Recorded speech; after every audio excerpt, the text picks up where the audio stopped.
Air signs, tignan natin kung ano po yung mensahe para sa'yo ngayong araw. Keep in mind po na ito ay general reading lamang. So, hindi po lahat ay makaka-relate. So, be open-minded. Sa mga hindi pa po nakasubscribe dito sa ating channel, please subscribe na po kayo and palike na din po ng ating video. At sa mga nais pong mag-avail ng ating private readings, Lucky Stones and Amulet, makikita nyo po yung link sa description box below. Tarot Intentions by Aliana Reyes. Let go of guilt. Ayan. Air signs. Ayan, sinasabi sa'yo dito. When you allow your light to shine brightly, you inspire others. Forgive yourself for what you think you've done or not done, and trust that God loves you unconditionally for who you are. Learn and grow from past mistakes instead of berating yourself for them. Okay, so huwag ka nang mag-guilty dun sa mga bagay na ginawa mo, sa mga bagay na hindi mo ginawa. Pwede kasi ginawa mo air signs pero hindi naging maganda yung resulta, o kaya naman hindi mo ginawa tapos nagsisika kasi. Dapat maganda yung magiging outcome ng isang sitwasyon na yon. So let go nyo na yon. That's all in the past na. Mag-focus kayo sa future po ninyo. I mean, mag-focus pala kayo sa present ninyo. Tignan natin kasi dito may magagawa pa kayo. Tignan natin, let go nyo na lahat ng guilt na yan, ibigay nyo na yan kay universe, sa inyong mga angels. Tignan natin, ano pa yung mensahe pagdating sa pamilya. Pagdating sa pamilya, we have 7 of Wands. Okay, so madaming utos dito. Pagdating sa family, medyo may busy din dito. Could be any family members mo sobrang busy para bang hindi mo makausap. And meron din dito, you feel na iniiwasan ka. Air signs, ayan, meron ditong umiiwas sa'yo na family members mo, ma-pride yung tao na to. Tignan mo, na di kanya hinaharap. Ayan o. Tignan natin kung ano pa yung mensahe. Nagmamatigas. Sa friends mo naman, we have 10 of Swords. So you feel na, ayan o, parang you feel betrayed ng mga kaibigan mo. And yung iba po sa inyo, ayan, pwede na meron namang isang kaibigan na dumadaan ng depression, o kaya naman kakahiwalay lang niya. So pwedeng yan yung mga makikwento niya sa'yo ngayong araw na to. Air sign. So ikaw naman, ano ba, are you willing ba to listen? Ayan, pero karamihan naman talaga sa inyo is willing naman talaga kayong makinig. And yung iba nga sa inyo, willing pa kayong magpayo, diba? Air sign. So ayan, pwedeng may mga kaibigan ka dito na, ayun, medyo hindi maganda ba yung araw nila ngayon. So, tignan po natin pagdating naman sa iyong love life. We have naman 5 of Cups. So, may mga regrets kayo dito. May lungkot kayo na nararamdaman towards your relationship. Baka meron dito kakahiwalay nyo lang din.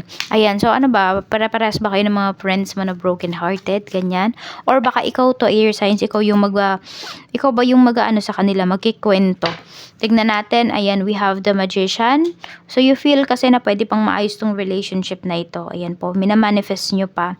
Kaya lang kasi, negative kasi yung energy ninyo. What I mean, mabigat kasi yung energy ninyo ngayon, air signs. Kaya kung meron kayong mga minamanifest, lalo na tao, yan, na bumalik sa life ninyo, medyo hindi talaga siya mangyayari ngayon. Relax nyo muna yung energy ninyo.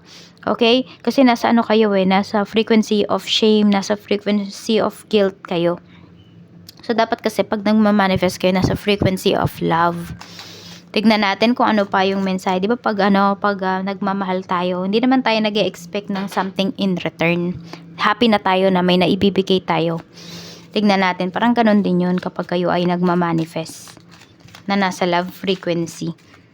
Okay, tignan natin pagdating naman sa iyong kaperahan. Tignan natin, kaperahan, spirit guide. We have the high priestess. So, masyado na kayong matalino, air signs, pagdating sa inyong money, yung pag-handle ninyo ng pera ninyo. We have 3 of swords. Bakit naranasan nyo na kasi na maghirap, naranasan nyo na walang-wala kayo at wala din namang tumulong sa inyo. Kaya ngayon, air signs, ito, nagiging matalino na talaga kayo sa pag-handle ng inyong money. Okay, so kung meron kayong mga transactions dito ngayong araw at you feel na something is off, huwag nyo na pong ituloy. Okay? Kasi may babala na sa inyo dito sa universe. Baka masaktan lang kayo dito. Tingnan natin kung ano pa yung mensahe, air signs. Huwag mong gutumin yung sarili mo. Kung nagugutom ka ngayon, ayan, kumain ka. Basta you know naman na meron kang panggastos, diba? Tingnan natin kung ano pa yung mensahe para sa'yo. Okay, we have naman po, ayan, pagdating sa iyong career, napakaganda ng energy. So, ito, di ko alam kung may pag-travel ba kayo, air signs, ayan, or magta-travel yung iba sa inyo because of your career. Tapos, ayan po, may promotion din kasi na pinapakita sa atin dito. So, medyo mag-iingat lang kayo kasi, yun, sabihin natin, matitindi na yung mga kalaban ninyo nung di pa kayo napopromote. Lalo ngayon na na-promote na kayo, mas marami pa na mga, ano ba, Ayan, mga maninira sa'yo. May mga natutuwa din naman sa'yo dito pagdating sa career mo. Pero syempre, yun, meron din namang mga hindi nag-cheer para sa'yo. Okay, pero kung makukuha mo yung goals mo, ayan, could be 6 weeks or 6 months from now, merong promotion na paparating para sa'yo dito. At yung iba naman sa inyo, pag-travel, pagdating sa inyong career. Sa business naman po, Spirit Guide, kamusta po? Kamusta po ang business ni Air Signs? We have Queen of Swords. At meron tayo ditong 4 of Cups. Medyo hindi kayo masaya ngayon, no? Ayan, no? Sabi ko nga sa inyo, medyo mabigat kasi yung energy ninyo ngayong araw na to, Air Signs. So, you look for something. Ayan. You are looking for something or pwedeng baguhin nyo yung approach ninyo pagdating dito sa inyong business. Oo. Air Signs, dapat nakangiti ka. Umaga pa lamang pagdating dito sa business mo.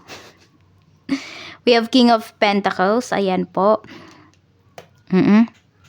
Gaganda rin naman. Okay, siguro sa bandang umpisa, ayan, bandang umaga, medyo you feel na ay parang medyo mababa yung sales natin ngayon, ganyan. Pero pagdating ng pahapon na, ganyan, padilim na, ayun po, noon pa lang, hindi ko alam kung sino dito, may narinig ako nagpa-fried ng chicken. Alam mo yung parang kumukulong mantika, di ba? May piniprito ka, ganun yung naririnig ko.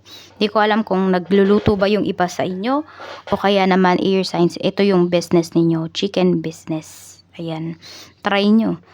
Malay nyo, doon kayo yumaman. Tignan po natin pagdating naman sa mga positibong bagay na pwedeng mangyari sa'yo. We have 8 of Swords, okay? And we have Page of Wands. Diba? Ano tong positive na to? Matututo ka, Air Signs, na hindi pansinin yung mga bagay na hindi naman mahalaga sa life mo.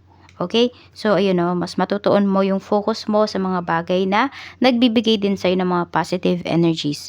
Which is, ito, positive to na mangyayari sa'yo. Kasi natututo ka na dito na hindi lahat ng bagay dapat may reaction ka.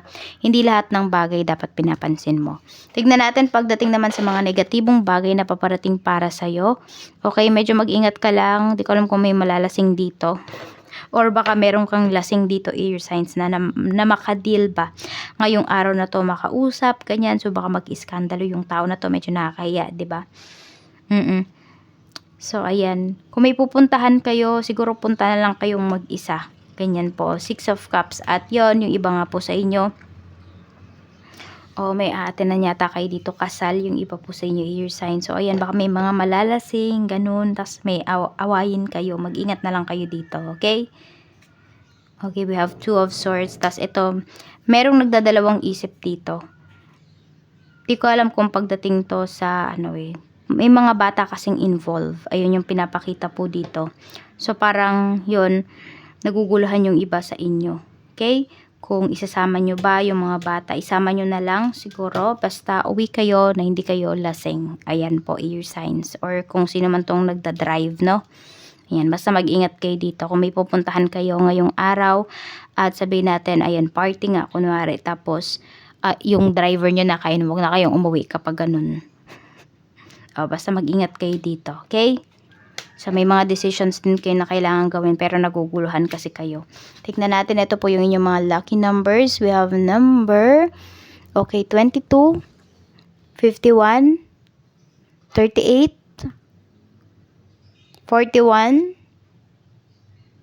21, puro 1 and number 39. Ayan po, Air Signs. Maraming salamat. Mag-iingat po kayo always and more blessings to come. Bye-bye!